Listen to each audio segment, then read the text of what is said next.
인도네시아가 한국을 배신하고 결국 프랑스의 라파엘 전투기의 대량 구매가 최종 확정돼 큰 충격을 안겨주고 있습니다. 그런데 갑자기 필리핀과 호주가 등장하며 인도네시아가 고립될 위기에 처했습니다. 국토전략집이 한국의 차세대 전투기 개발국 KF-21 보람의 4005세대 전투기 개발 사업은 당초 인도네시아의 공동투자로 진행될 사업이었습니다. 그런데 인도네시아가 내야 할 분담금을 내지 않을 뿐 아니라 갑자기 끼어들은 프랑스로 인해 동남아시아와 남태평양 일대에서 국제적인 긴장감이 형성되고 있습니다.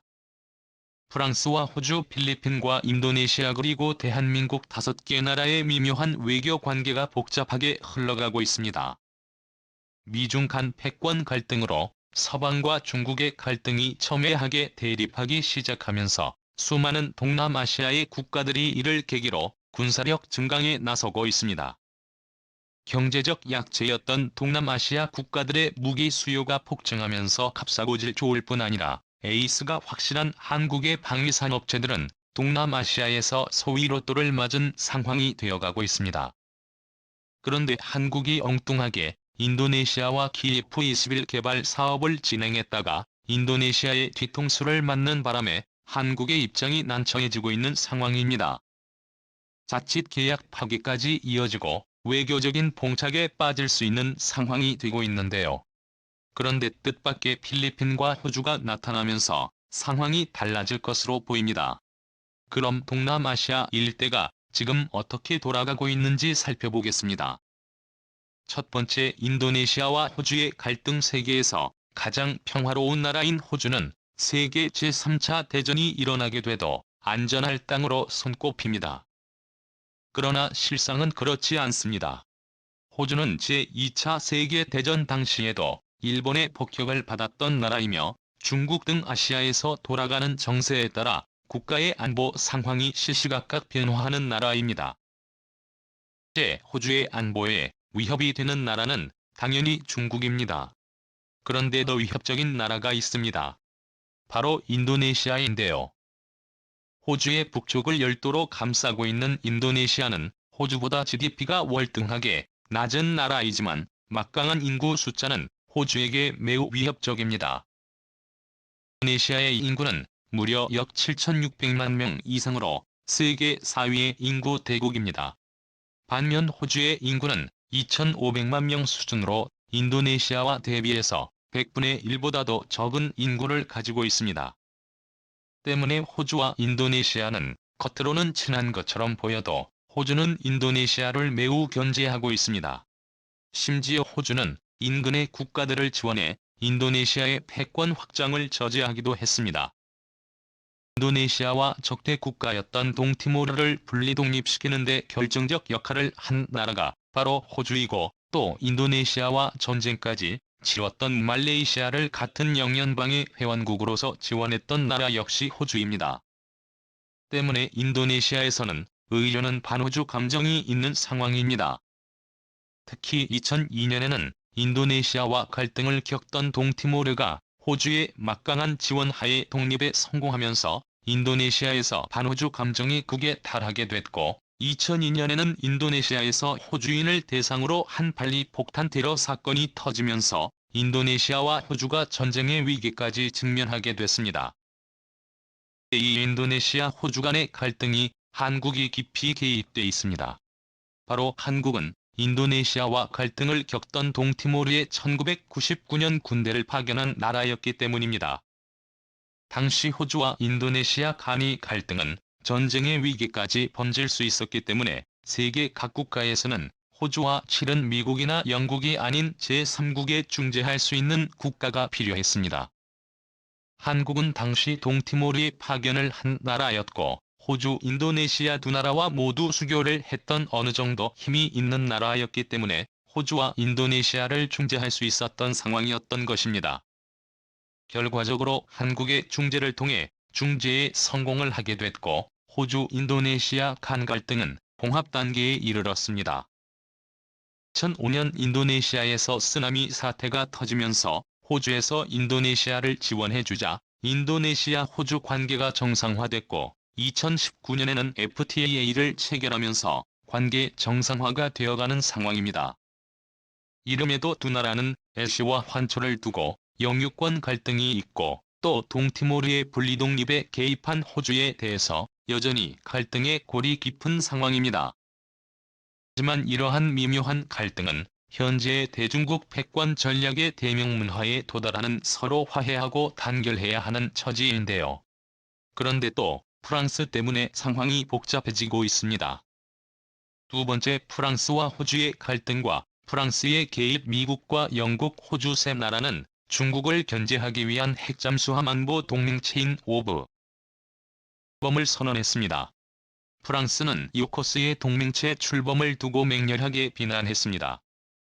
프랑스는 켈트족과 라틴족이 결합한 민족이지만 오커스 그룹은 명백히 앵글로색슨족 국가들로서 민족 간 대결을 추구하는 것이냐며 아주 원색적으로 비판했을 정도입니다. 그런데 호주는 이미 프랑스와 핵잠수함보다 몇 단계 떨어지는 디젤 잠수함 수십조 원어치를 주문을 맡겨놓은 상황이었는데 우코스 동맹이 출범하면서 호주가 프랑스와의 계약을 완전히 빠뜨려 놓아버린 것입니다. 프랑스는 아주 크게 분노를 했습니다. 그런데 프랑스가 작정하고 호주와 긴장 관계에 있는 인도네시아의 막대한 양의 라팔 전투기를 싼 값에 계약을 시도하면서 호주가 다소 당혹해하고 있습니다. 인도네시아는 무려 42대의 프랑스 라팔 전투기뿐 아니라 프랑스의 스코르펜 잠수함 2척을 구매를 하는 등 호주와 갈등에 놓인 프랑스와의 방산 협력을 적극적으로 시도를 하고 있는 양상이 펼쳐지고 있는 것입니다. 결과적으로 한국은 인도네시아와 KF-21 개발 사업을 추진해 인도네시아의 공군기 대부분을 한국산으로 만들려 하였으나 프랑스가 끼어드는 바람에 한국-인도네시아 간 협력이 와해되는 모양새가 만들어지고 있습니다. 인도네시아는 인구 2억이 넘고 국토가 여러 개의 섬으로 되어 있어서 공군기의 수요가 아주 많은 나라입니다. 인도네시아 공군기 시장을 한국이 독점하게 되면 비교적 공군기 생산 수요가 적은 한국 내에서의 수요뿐 아니라 지속적인 항공기의 생산이 가능하고 실전 사용 성능 데이터를 쌓을 수 있어 한국 방위산업 증진과 기술 독립에 매우 효과적인 상원이 되는 것입니다. 갑자기 또 등장한 나라는 다름 아닌 필리핀입니다. 세 번째, 필리핀의 성장 전망과 인도네시아의 세력 전망. 1988년 필리핀 인구는 5천만 명에 불과했지만 지금은 인구가 무려 1억이 넘는 나라로 성장했습니다. 이러한 필리핀은 인도네시아를 대체할 한국의 협력 국가가 되고 있습니다. 필리핀이 구매를 하고 있는 물량이 장난이 아니기 때문인데요. 두테르테 대통령 취임 이후 한국산 전투기에 대한 수입에 부정적이었던 두테르테 대통령은 필리핀 반군 토벌 작전에 한국에서 수입한 FA-60 전투기가 필리핀 민다나오 섬에서 효과적으로 실전에 사용되는 것을 목격하고 결국 앞으로 구매할 공군기는 국산으로 구매할 것으로 마음을 정한 것인데요. 필리핀은 인도네시아와 달리 전투기 구매 대금을 즉각 현찰로 지불해서 대부분의 전투기 수요를 한국산으로 대체하고 있는 상황입니다. 필리핀 역시 많은 국토가 인도네시아처럼 여러 개의 섬들이 뒤엉켜 밑있는 나라일 뿐 아니라 중국과 해상 국경을 맞대고 있는 특성상 공군기의 확충이 인도네시아보다 더 필요한 상황입니다. 특히 두테르테 대통령은 남중국 해에서 중국의 어업선을 폭파시키는데 한국산 FA-50 전투기를 더 추가 구매하여 사용하자고 발언을 하면서 큰 충격에 휩싸였습니다. 자칫 필리핀으로의 무기 수출이 한중 간의 외교 갈등으로 이어질 수 있었던 겁니다. 놀랍게도 필리핀은 인도네시아와 다르게 호주와 미국 그리고 한국과도 관계가 매우 좋습니다. 심지어 이내 나라는 혈맹관계입니다. 바로 한국전쟁 때 공산 진영 특히 중국 공산당을 향해 싸웠던 혈맹 시간이기 때문에 인도네시아와는 다르게 필리핀은 호주와 사이가 아주 좋습니다. 호주는 미국, 영국과는 사실상의 한나라와 같은 동맹을 결성하고 있습니다. 이 나라들은 파이브 아이즈로 불리는 최고 군사 기밀을 공유하는 사이입니다. 큰 경제적 분야에 있어서도 호주는 미국, 영국 등의 강대국들과 협력을 하여 500만 명의 작은 인구 규모의 나라임에도 무시할 수 없는 나라입니다. 이러한 호주와 갈등 상황이 만들어지고 있는 인도네시아가 5YC 동맹과 다소 갈등에 놓여 있는 프랑스와 협력을 해 무기를 수입하려 하는 것은 결과적으로 인도네시아의 미래 경제가 불투명할 수밖에 없다는 분석이 나옵니다. 현재 중국 제조업 생산을 중국이 아닌 다른 개발도상국으로 다변화하려는 세계적인 흐름 속에서 가장 큰 혜택을 받는 나라들은 다름 아닌 동남아시아 국가들이 될 것으로 전망되고 있습니다. 또한 최근 인도네시아의 다소 엉뚱한 행보는 영미권의 선진국을 비롯한 한국에게 있어서 인도네시아 대신 필리핀을 경제적 파트너십 국가로 선택하려는 기류가 형성되고 있습니다. 인도네시아와 필리핀의 운명이 갈릴 수 있는 상황입니다.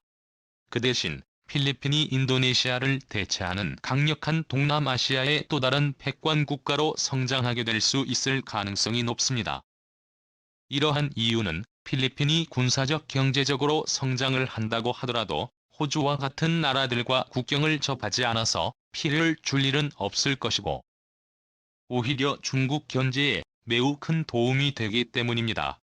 네 번째, 한국, 필리핀, 호주 군사동맹 결성.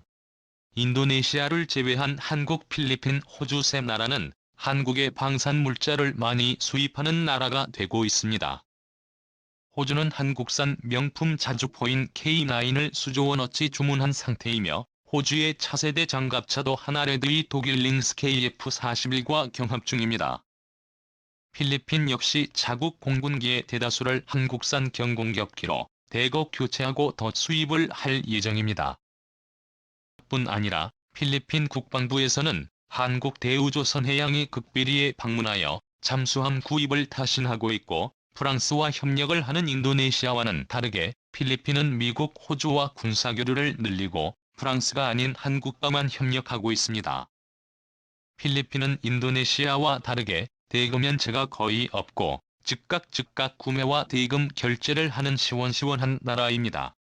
때문에 이러한 일들을 계기로 한국, 필리핀, 호주 간의 군사교류가 더욱 확대될 것으로 전망됩니다.